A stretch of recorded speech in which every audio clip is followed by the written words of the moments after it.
Bonjour à tous, aujourd'hui on se retrouve pour le test de l'iPad mini 4. Alors comme vous voyez, le Touch ID ce n'est pas encore la même version que l'iPhone 6S, mais c'est suffisant pour aller assez vite. Donc comme vous voyez, c'est très fluide, les jeux se lancent assez rapidement, par exemple Monument Valley. Vous voyez qu'on a quelques secondes de chargement et c'est bon, c'est tout à fait acceptable. Donc le multitâche c'est la dernière version, on est sous iOS 9.1. Donc c'est vraiment très fluide, c'est agréable. On est avec un écran Retina. Donc c'est la technologie d'Apple avec laquelle on ne voit pas les pixels à l'œil nu. Cet écran est aussi doté d'un dispositif anti-reflet qui permet de ne pas avoir de reflet. Et je dois dire que c'est plutôt pratique lorsqu'on est à côté d'une fenêtre ou même dehors. Alors au niveau des photos, il y a quand même une assez bonne qualité.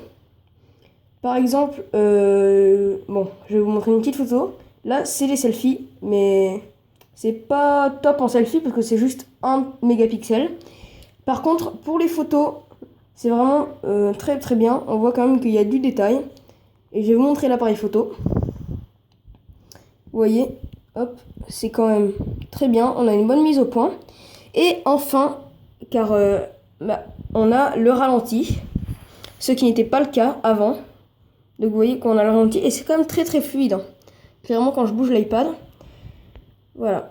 Alors, sinon, on a plein de... Donc on a toutes les fonctionnalités. Par exemple, on peut avoir cette fonctionnalité-là, qui permet d'avoir 2 pages en même temps. Donc c'est assez pratique. Imaginez, vous êtes par exemple vous êtes en train de créer quelque chose. Par exemple, je sais pas, vous créez une adresse email ou quelque chose comme ça. Besoin d'une confirmation, hop, je glisse, je vais dans mes emails, je peux activer, par exemple, je vais dans Happy Gamer, voilà, je regarde un petit peu, et hop là. Et voilà. Et ce qui est pratique, c'est qu'on peut aussi ajuster avec certaines applications, comme vous voyez là. Par exemple, là, je peux avoir les deux en même temps. Et si j'ai pas trop envie, hop, je peux reglisser un peu comme ça, pour le faire ça. Et revenir sur la page, ou tout simplement faire comme ça, et revenir sur mes mails. Et donc, on est toujours assez fluide. Alors, au niveau de l'App Store, c'est tout pareil que l'iPhone 6S, que l'iPhone 6. C'est exactement la même chose. Donc, on a vraiment toutes les mêmes applications. Alors, petit conseil, si vous cherchez une application, par exemple, je vais mettre n'importe quoi. Et là, par exemple, Instagram. Instagram, si je tape Instagram comme ceci, vous voyez qu'il n'est... Bon, là j'ai mis LOL, je me suis un peu trompé. Alors par exemple, Instagram. Voilà. Donc là, je le trouve pas. Pourquoi? Parce que c'est marqué juste l'iPad. Je clique, et voilà, juste l'iPhone. Et là, c'est bon, j'ai Instagram. Mais par contre, il faut savoir que quand vous faites ça, si vous ouvrez les applications, ça ne prendra pas tout l'écran. C'est pas vraiment un problème, mais ça peut être assez gênant pour certaines personnes, donc il faut le savoir. Alors sinon, sur la plupart des jeux, ça marche très bien. Par exemple, des jeux assez connus comme The Room, qui sont quand même très très fluides. Le son est vraiment très bon. Et pas que, le design a un peu changé. Par exemple, vous voyez que maintenant, les haut-parleurs ne sont plus qu'alignés. Avant, il y avait 2 petites lignes, ce qui veut dire qu'on ne pourra pas réutiliser nos anciennes coques. Donc, encore une petite technique d'Apple pour le faire acheter plus. Mais bon, soit. Et donc, vous voyez que le son est quand même très très bon. Moi, franchement, j'adore. Donc, vous voyez que sur les jeux, c'est très fluide. On a des très bons graphismes. Voilà, donc c'est du Full HD. Ce qui est quand même vraiment très très très très bien. Donc, on n'a aucun lag sur les jeux. Vraiment, c'est très très fluide. On n'a jamais de problème. Et puis ça, franchement, ça se déroule très bien. Alors, on va passer aux caractéristiques techniques. Alors, ici, vous avez une prise Lightning, donc la prise d'Apple. Voilà.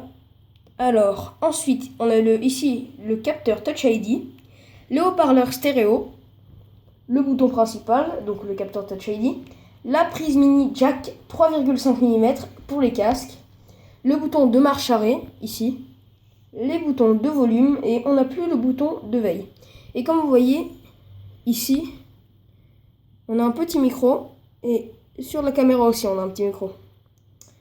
Alors, donc, au niveau des dimensions et du poids, l'iPad fait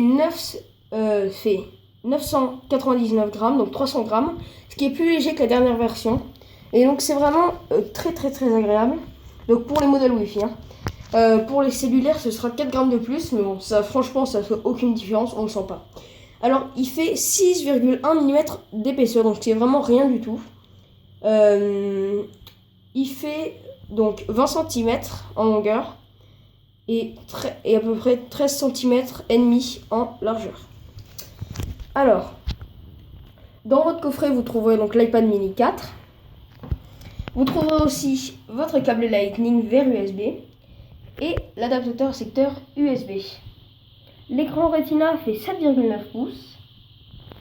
Et donc c'est un écran panoramique multitouch rétroéclairé par LED avec une résolution de 2048 par 1536 et un revêtement donc résistant aux traces de doigts, un revêtement anti-reflet et à l'intérieur de ce petit bijou nous avons une puce A8 et non pas une puce A8X comme l'iPad Air 2. L'appareil photo c'est un 8 mégapixels donc avec une mise au point automatique, une ouverture 2,4 et un objectif à 5 éléments, infrarouge, hybride, avec un capteur de luminosité et une détection des visages améliorée, un réglage de l'exposition et c'est aussi un appareil photo panoramique qui dispose d'un mode rafale et une mise au point par toucher, une géoréférence des photos et un mode retardateur. Donc on voit vraiment qu'on a plein de fonctions sur cet iPad. Ce qui est vraiment pratique, c'est que on paye 400 €, donc moi c'est le modèle 16 Go et franchement ça va très bien. Vous voyez que j'ai déjà installé tout ça et franchement ça me suffit amplement. Donc c'est 400 € et vous voyez qu'on a vraiment plein de choses au niveau de l'appareil photo arrière. Donc c'est vraiment très pratique. Pareil pour l'avant, bon c'est pas celui qu'on utilisera le plus. On préférera, franchement ce sera rarement qu'on utilisera cet appareil photo. Franchement, pour faire des photos c'est beaucoup mieux celui-là. Les selfies, faites-les avec vos téléphones, pas avec cette caméra avant.